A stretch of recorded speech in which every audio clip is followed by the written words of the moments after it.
From the invention of the wheel to the internet, the progression of technology has revolutionized every aspect of our human experience. It has completely transformed the way we relate and communicate with one another. Today, technology continues to redefine the boundaries of what is possible, and Louise questions its intention through dance. Tonight, we'll be talking all things Louise Coetzer, a remarkable talent whose work is both experiential and experimental, performing dance that expresses the tension and the complexities of mankind. Rather than using technology as a backdrop, Louise integrates it into her choreography so that it becomes a part of the performance itself, exposing the truth of AI and technologies that otherwise lurk in the shadows. Good evening, everybody, and welcome to Let's Talk. I'm your host, Owami K. And I am Unati Sandi, also known as Unsta the Star, Natiboy Kamakulu, Nodamkulu, and I'm in the second half of this beautiful pair. Today we delve into the life and story of Louise Coetzer, her creative journey, and her groundbreaking approach to dance and technology. Join us to learn how she's redefining contemporary performance for audiences in South Africa and beyond. But before we begin our conversation, let's take a quick look at this short insert.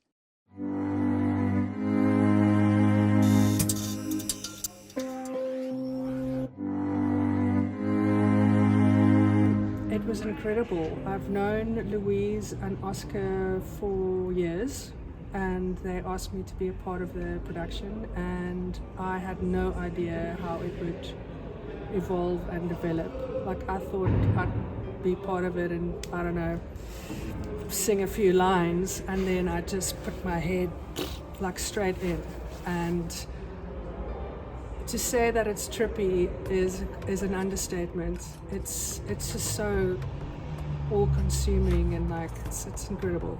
I was asked to perform the music, and it's been a really amazing experience.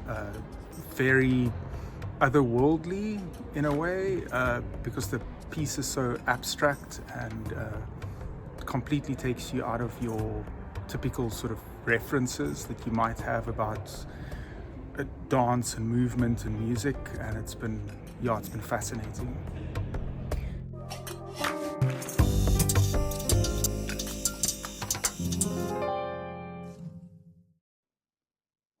Louise Coetzer is a Cape Town-based dance artist, choreographer, and filmmaker. She creates contemporary dance performances and dance films that combine movement with technology, digital media, and other art forms. That's right, Unsta. Her work explores the connection between people, place, and the digital world, often presenting dance in unexpected spaces beyond the theatre. She's the founding artistic director of Darkroom Contemporary Dance Theatre. She lectures at the University of Cape Town and has received several national and international awards for her performances and films, including the likes of Pool 22 Artist Award at the Pool Movement Art Film Festival in Berlin. And we here at Let's Talk are definitely fortunate to be able to speak to her. Hello, Louise, and welcome to Let's Talk. Hi, thanks so much for having me. Thank you for coming. So you grew up in Cape Town. Please take us through what your childhood was like in Cape Town, and what are some of the experiences that you've learned from your childhood that you carry into your adulthood today? Well, I relocated to Cape Town after I completed my studies in Pretoria it's now the Tshwane University of Technology.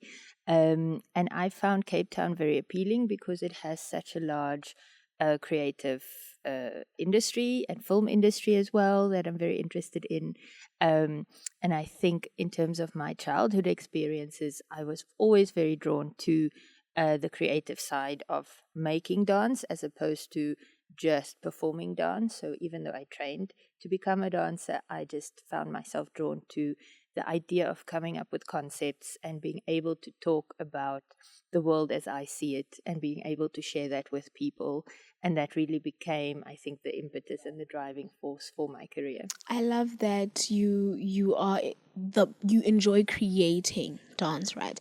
And speaking of creating dance, your work rather integrates humanness and technology, and it speaks to how we as human beings are able to work with technology and the relationship that we have. But it also brings about the question of agency in terms of these relationships. What inspired that? Well, I find technology very interesting I find the way that we work with it in our daily lives and the way we are somewhat consumed by it quite interesting, and really try to understand what it's doing to our human experience, how it's changing the way we live, the way we communicate, the way we interact with each other, the way we understand the world as well. And so that's a thread that runs through my work generally. But specifically, I feel in the last few years, with AI having become so prominent, there's been even more question around autonomy and agency, and what the tools we use are not neutral tools. And that's the interesting question. They are systems designed by specific people with specific viewpoints, or companies who are really just trying to make money and profit. And so those things really become such a strong part of our lives because we use them so regularly, that whatever is engraved and encoded in them become part of our worldview. And that is the question of manipulation that I try to understand, especially with autoplay. Okay, I love that you say that technology becomes a part of our worldview the more we begin to use it and sort of interact with it. For you, what would you say agency means outside of technology, and how does that look like in everyday life? Well, I think the biggest thing we have as human race that sets us apart from animals and other sentient beings is that we have free choice and autonomy over our thoughts and over our actions. And that's something we can understand as humans. And I think what's happening with so much digital media that's being consumed, and so much artificial intelligence that's become part of our lives, is that these systems carry messages, promotion. It's all marketing related. It's all to do with consumerism, really, at the end of the day, too. And so those things really start to shape what we see and what we take in and consume day after day. And of course, those things impact the mind and impact the way that we think and the way we understand the world. So that's where I see there is a shift happening because technology affects the way we view the world. You just spoke about how things that we expose to and things we see on a regular basis can influence us. If you were to look at yourself, what are the things, if there are any, that influence your identity or shape how you perceive yourself? I think it is so broad. I think it's so unavoidable, in a sense, that we are, especially as artists nowadays, there's almost the expectation you have to have a digital presence. You have to show your work on all these social media platforms. You have to kind of play into that game, because it's all part of what is understood as promotion and showcasing your work. And there's nothing wrong with that, of course, but I think there are questions that we have to ask, and we have to stay critical of those things. Because if you are not taking part in that process of having a real strong digital presence, what does that mean? Does it impact your career? Does it keep you from certain opportunities? Does it keep you from spreading your work around to a wide audience? All of these things, I think, are interesting questions that it's not a negative or positive. It's just, are we aware that these things are happening, and what are they doing to the way that we perceive our own identities and our own selves with having a digital presence and having a real world presence. Interview, you mentioned that your performances are always above reality, not about you, but you use what you see in reality. Now, in what way would you say your performance style or your creation style has evolved from the beginning stages of your career until to where we are now? Definitely, there has been a shift towards, through integrating technology in various shapes and forms in different projects. There has definitely been a shift in my work. The interesting thing for me is always the dialogue that can happen between the physical body versus these technological systems that I am questioning or integrating in the work. So it really depends project to project how that process unfolds, but there certainly is an impact once you start integrating machine learning or whatever type of technological tool, and you start to try and put that in dialogue with the human figure, that becomes, there is a certain tension, I think, that exists in that, and that does come through in the choreography. And I feel like that's always the challenge, is how to design a movement language that can be true and authentic to that tension that exists between the real, the physical, and then the very mechanical, virtual spaces that we are speaking about. Now, for this year's edition of the National Arts Festival, you're back with Autoplay, which confronts traditional notions of identity and autonomy in a time of digital systems. And in the director's note, you mention, and I quote, "Dystopia always begins in utopias," or the beginning of hell begins with the promise. Well, for me, the work was created in 2024. It premiered in September of 2024, and I started working on it at the end of 2023, when suddenly AI systems became very much part of our social fabric. It became very prominent.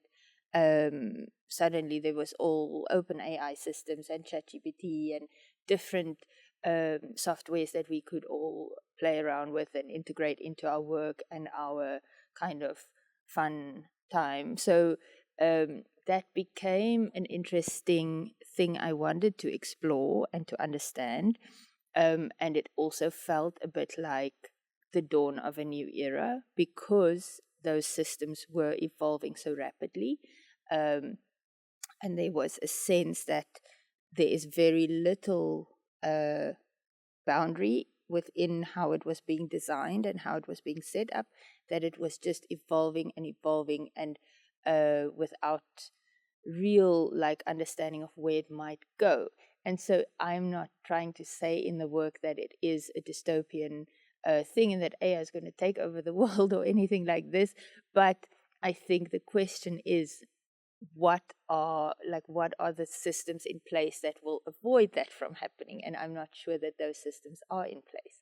So so that became kind of the question of Autoplay, is how we are at the start of a new age, or a new part of the digital era. We've been in a digital age for many years, but it's almost like it's progressed and it's gone leveled up to the next level without us maybe realizing it, and just wanting to understand, what does that actually mean? I love that you say we're at the dawn of sort of a new age, right? Because when you watch Autoplay, it begins with Genesis, and then the last thing is sort of integration and isolation. And one might say those two don't necessarily mix, because they're two completely opposite ends of the spectrum. Why was it so important for you to have them as the finality?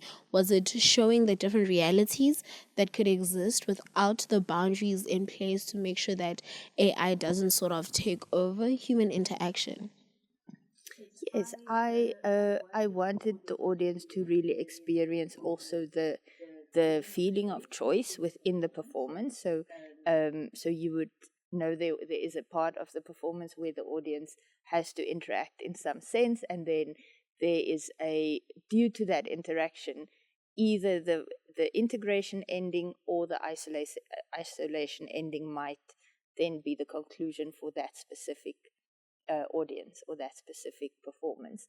So for me, it was important to show that there are two very opposing things that might be, it's like a fork in the road, and it could either go this way or either go that way. And again, it's not my answer to anything. Autoplay isn't trying to give a solution to these questions or to answer these questions, but it is, I think, highlighting these questions and just reminding us, can we remain critical of what is happening without just accepting it and going along with it. Thank you so much, Louise. I really appreciate that. We're going to continue our conversation with Louise after the break. We'll be right back.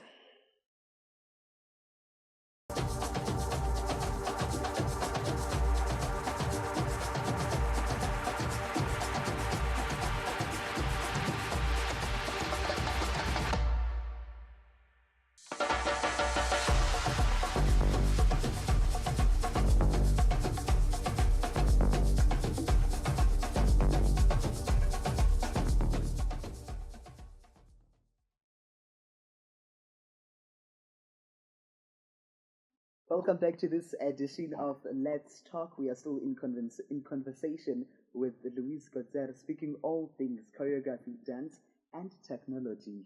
Now, Louise, going on with the conversation, Yeah. So earlier on, we were speaking about how autoplay isn't an answer sort of to this question of AI, but it's shining a light on the different realities that are possible within AI, right? And the beginning of the play is Genesis, right? And I want to know, there's this sort of tension between creation and the fall of man, like it alludes to that. Was that, and we see that through the demonstration of the apples. I think the apples play a very prominent role within the show. Was that inspired by any religious background at all, or was that just a thought that came to mind where it's like this is a baseline for where everyone can understand? Well, I think there is something, of course, that links back to biblical kind of genesis in the work, and a literal depiction of a beginning of time um, through these biblical stories that we all kind of get exposed to at some point in childhood. So that was for me a depiction of, yes, it's the beginning of time, but it's a different time. It's not it's not that time that's starting.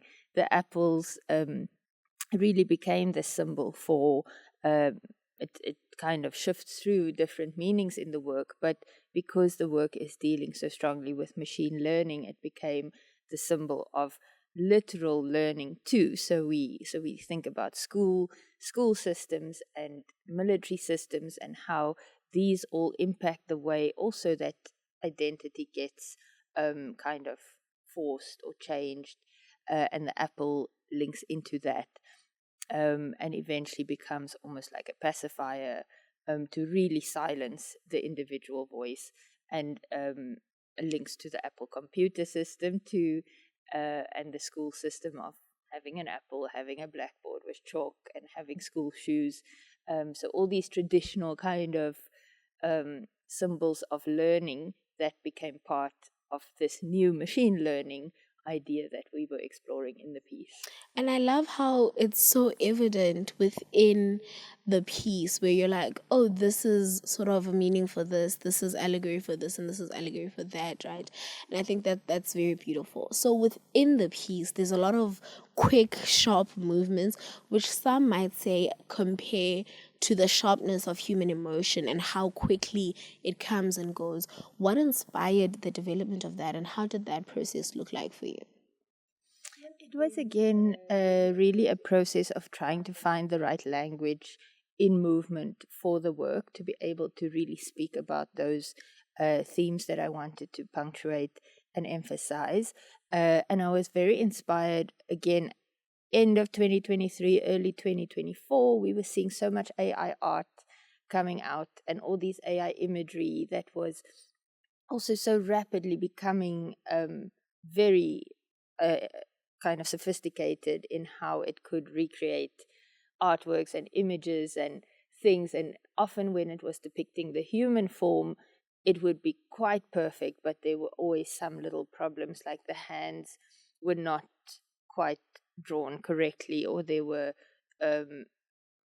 problems with the legs, or the limbs are kind of spliced together, or so little things like that just also inspired the visual imagery. And I tried to create certain threads, or that you could recognize that also in the movement of the dancers, in how sharp and how strangely they move through these positions and images, because I found that those AI imagery that we were bombarded with initially really kind of had that mood for me. It was real, but there was something quite off about it, and I wanted that to come through. of Autoplay is called Dominion, using integration, then isolation again, which is something that reflects what technology is doing to our society. Now, having identified these issues, maybe what are some of the things that we can possibly do to come back and then reclaim our agency? Well, I think again it just comes back to having an awareness, to living with our eyes open about what's happening in our own universe, because there's a lot happening in the world. Of course, there's a lot um, of injustice, a lot of things that are wrong, a lot of things that can start to feel overwhelming. Um, but I think if we all can try and just look at how we are living our own lives and being conscious of how things are being shown to us, or how things are possibly being manipulated before they're being shown to us, like that awareness, and just being questioning of things and not just being accepting of things, I think is very important to keep remembering. I love that you say it's important for us to keep questioning things and keep being aware of things, right? Some might say that the piece was a bit unsettling because you see what's happening, but you're also not sure what the end result is or what the end goal is going to be. Was that intentional on your end? Yes, I think dance has the real power to do that. That's the beauty of a nonverbal performance, where there isn't language that is spoken. It's movement language, and that is a language that is very open to interpretation. It always would be that. So many different audience members could take something completely different away from that, because it's not literal. It's subjective to your own views and experiences in how you might take that message on. But I think that is what makes it interesting, and that is what makes it accessible to a broader audience as well. Thank you so much. And then, if there's one thing you could say to someone who hasn't watched Autoplay, what is that? Well, I think it's to stay open to works that are perhaps a bit outside of the norm. Autoplay is a work that doesn't necessarily follow a set linear structure, or an expected way of being presented. And I think it's important also for our audiences to stay curious about work that is on the more experimental side, because it might just be quite a new experience that you then open yourself up to, and that's important too. Your mind is absolutely brilliant, and I'm so glad to have been a part of that experience. Thank you to Louise for taking us through her world of movement and imagination. Her work opens up new ways of experiencing movement, where technology and performance come together in very unexpected ways. Stay tuned for upcoming episodes with your favorite artists. In the meantime, we urge you to keep talking because Because silence silence changes changes nothing. nothing. This has been Let's Talk. Good night.